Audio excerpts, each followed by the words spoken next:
চলে যাই, আপনাদের চাইতে শুনেছি মা বোনেরা অনেক বেশি উপস্থিত হয়েছে। তার মানে ইবাদতের ক্ষেত্রে মা বোনেরা পুরুষের চাইতে পিছিয়ে নয়, পুরুষের চাইতে তারা অগ্রগামী। তবে আল্লাহর নবী বিশ্ব নবী রহমাতুল লিল আলামিন বলেন, আর দুনিয়া মাতাউন ওয়া খায়রুল মাতাঈদ দুনিয়া আল মারআতুস সালিহা। ও সাহাবীরা শোনাও, পৃথিবীটা আল্লাহ রাব্বুল আলামিন পৃথিবীটা আদম সন্তানের জন্য তামাম পৃথিবীটা সম্পদে পরিণত করে দিয়েছেন। পুরাটাই হলো আদম সন্তানের সম্পদ। ওমারাতুস সালিহা, আল্লাহর নবী বলেন এর মাঝে সবচাইতে দামি সম্পদ কোনটা? সবচাইতে দামি সম্পদ কোনটা? এক একজন বলেন ইয়া রাসূলুল্লাহ, সবচাইতে দামি সম্পদ হলো স্বর্ণ, সবচাইতে দামি সম্পদ হলো হীরা মণি মুক্তা, সবচাইতে দামি সম্পদ হলো লাল ওট। আল্লাহর নবী বলেন না না না, দামি সম্পদ স্বর্ণ না, হীরা মণি মুক্তা না, লাল ওট না, সবচাইতে দামি সম্পদ হলো আল মারআতুস সালিহা। যার ঘরে নেককার স্ত্রী আছে তার ঘরে সবচাইতে দামি সম্পদটা আছে। তার মানে হলো দামি সম্পদ হলো মেয়ে মানুষ, দামি সম্পদ হলো মেয়ে মানুষ। তবে থাকতে হবে আল্লাহ বিরোধ, থাকতে হবে পরহেজগার।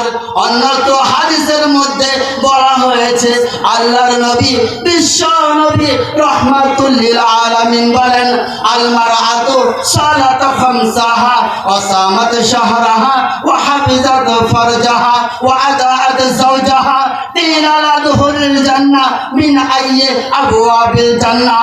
আল্লাহর নবী বিশ্ব নবী রহমাতুল লিল আলামিন বলেন, কোন মহিলার যদি 5টি গুণ থাকে, আওয়াজ দিয়ে বলতে হবে কয়টি? কোন মহিলার যদি 5টি গুণ থাকে তাহলে ওই মহিলাটাই হলো জান্নাতি। কোন মহিলার যদি 5টি গুণ থাকে ওই মহিলাটাই হলো জান্নাতি। শুনে রাখুন, কি কি গুণ যদি থাকে তাহলে আপনি জান্নাতি।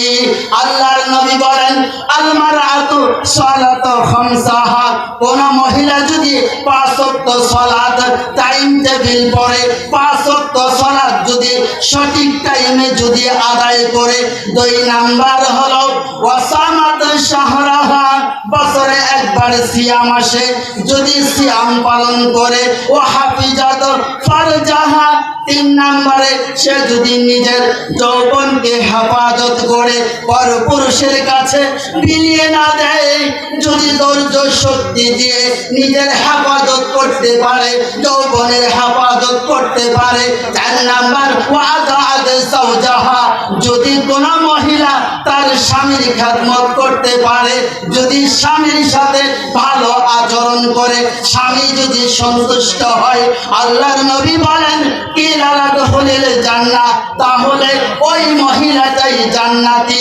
মিন আইয়ি আবওয়াবিল জান্নাহ, তার জন্য জান্নাতের 8টি দরজা খুলে দেওয়া হবে এবং বলা হবে, ও মহিলা শোনো, তোমার জন্য 8টি দরজা খুলে দেওয়া হয়েছে, তোমার যে কোনো দরজা দিয়ে মন চায় তুমি জান্নাতে প্রবেশ করো। জোরে জোরে বলি সুবহানাল্লাহ। তবে এত বড় একটা সুযোগ এটা পুরুষ মানুষের জন্য নয়, এত বড় একটা অফার এটা পুরুষ মানুষের জন্য নয়, শুধুমাত্র এই অফারটা মহিলা মানুষের জন্য। এই জন্য আমি মাঝে মাঝে বলি, পুরুষের চাইতে মহিলাদের ধৈর্য শক্তি বেশি হতে হবে, পুরুষের চাইতে মহিলাদের ধৈর্য শক্তি বেশি হতে হবে। আমি একটু স্মরণ করিয়ে দেই, ফেরাউনের স্ত্রীর নাম হচ্ছে আসিয়া। আপনারা সকলেই জানেন যে আসিয়া আল্লাহ রাব্বুল আলামিনের কাছে সর্বশেষ বলেছেন, ক্বালা রাব্বি বিনি ইনদাকা বাইতান ফিল জান্নাহ, হে আমার প্রতিপালক, আমি সহ্য করতে পারি না তার অত্যাচার, তার নির্যাতন আমি সহ্য করতে পারি না। হে দয়াময়, হে আমার প্রভু, তুমি আমাকে থেকে একটা রুম দিয়ে দাও, একটা ব্যবস্থা করো, আমি দুনিয়াতে থাকতে চাই না, আমার সহ্য হয় না। ফেরাউন যে যন্ত্রণা দেয় সে যন্ত্রণা আমার সহ্য হয় না। আল্লাহ রাব্বুল আলামিন আসিয়ার জন্য জান্নাতের স্পেশাল একটা রুমের ব্যবস্থা করে দিলেন। তাহলে দেখেন পৃথিবীর ইতিহাসে বাবা আদম আলাইহিস সালাম থেকে শুরু করে কিয়ামত পর্যন্ত যত মানুষ পৃথিবীতে আসবে, ফেরাউনের চাইতে দুর্দর্শ মানুষ, ফেরাউনের চাইতে অশৃঙ্খল মানুষ, ফেরাউনের চাইতে জালেম শাসক, এত বড় অত্যাচারী মানুষ পৃথিবীতে আর কোনোদিন আসবে না, আসে নাই, আর কোনোদিন আসবে না।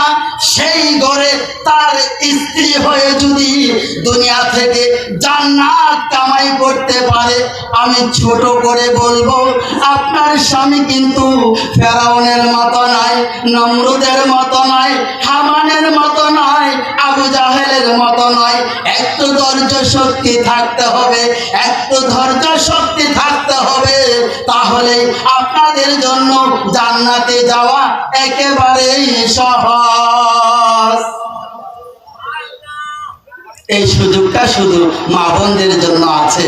তবে আমি একটা জিনিস লক্ষ্য করেছি, শুক্রবারের দিন জুমার দিনে আমাদের এই এলাকার মা বোনেরা, পুরুষেরা যদি 12টায় যদি খুতবা হয় তাহলে 12টার আগে মা বোনেরা ফিল আপ হয়ে যায়, পুরুষেরা ধীরে ধীরে একটু পরে আসে। আমি এই জিনিসটা শুধু আমাদের এই এলাকায় দেখেছি।